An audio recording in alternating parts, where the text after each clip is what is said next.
Perkembangan unsur periodik. Triad Dobereiner, sistem periodik yang paling pertama dikembangkan bernama Triad Dobereiner, yang dikembangkan oleh Johann Wolfgang Dobereiner pada tahun 1829.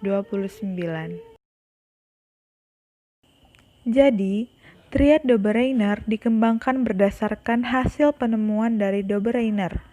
Ia menemukan bahwa massa atom strontium atau Sr mirip dengan massa rata-rata dari atom kalsium atau Ca dan barium atau Ba, di mana ketiga unsur tersebut yaitu kalsium, strontium, dan barium memiliki kemiripan sifat.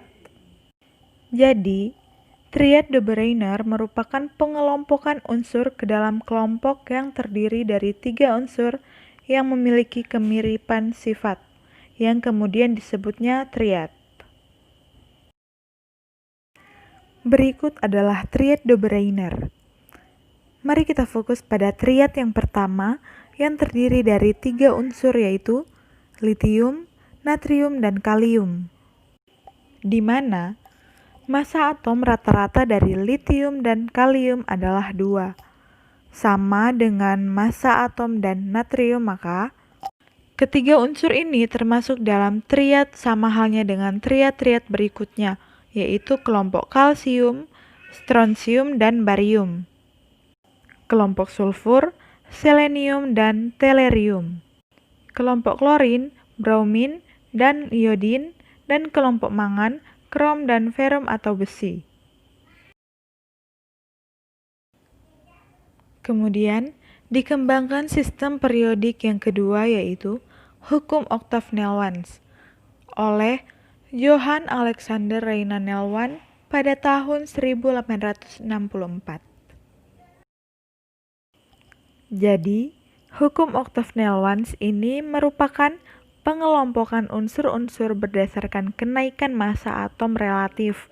Ditemukan bahwa unsur pertama memiliki kemiripan sifat dengan unsur ke-8, unsur kedua dengan unsur ke-9, dan seterusnya.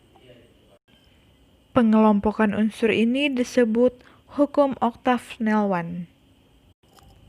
Namun, hukum ini memiliki satu kelemahan, yaitu hukum ini hanya berlaku unsur-unsur dengan massa atom yang rendah. Mari kita lihat hukum oktav Nelwans. Jadi, hukum oktav Nelwans terdiri dari 7 kelompok yang diberi nama sesuai dengan nada dalam musik yaitu do, re, mi, fa, sol, la, si. Jadi, dari kiri ke kanan disusun berdasarkan kenaikan massa atom relatifnya dan dari atas ke bawah memiliki kemiripan sifat. Berikut adalah sistem periodik Mendeleev, disusun oleh Dmitri Ivanovich Mendeleev dari Rusia dan Julius Lothar Meyer dari Jerman pada tahun 1869. Berikut adalah penjelasannya. Jadi, sistem periodik Mendeleev merupakan pengelompokan unsur-unsur berdasarkan kenaikan atom relatif dan kemiripan sifatnya, di mana kenaikan massa atom relatif dikelompokkan secara horizontal dan disebut periode, dan kemiripan sifat diatur secara vertikal dan disebut golongan. Berikut adalah contoh sistem periodik Mendeleev. Jadi, dari kiri ke kanan disusun berdasarkan kenaikan massa atom relatif dan dari atas ke bawah disusun berdasarkan kemiripan sifatnya.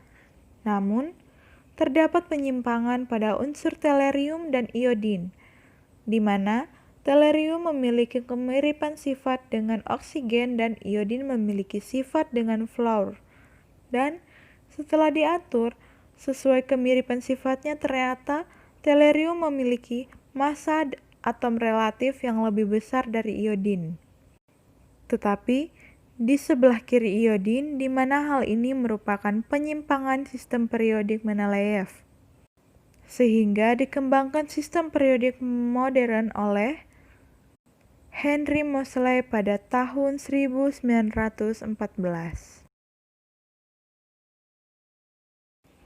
Sistem periodik modern, di mana perbedaannya dengan sistem periodik Mendeleev hanyalah terletak pada penyusunan horizontal yang disebut juga dengan periode. Pada sistem periodik ini, periode merupakan pengelompokan berdasarkan kenaikan nomor atomnya, sedangkan sistem periodik Mendeleev mengelompokkan berdasarkan kenaikan massa atom relatifnya. Berikut adalah sistem periodik modern. Dapat dilihat bahwa unsur tellurium dan iodin tidak menyimpang. Unsur tellurium memiliki nomor atom 52 dan iodin memiliki nomor atom 53 dan memiliki kemiripan sifat dengan fluorin, dan tellurium memiliki kemiripan sifat dengan oksigen, di mana semuanya sesuai dengan sistem periodik modern. Dengan demikian, sistem periodik modern ini digunakan hingga saat ini. Sekian materi dari saya tentang perkembangan sistem periodik. Terima kasih.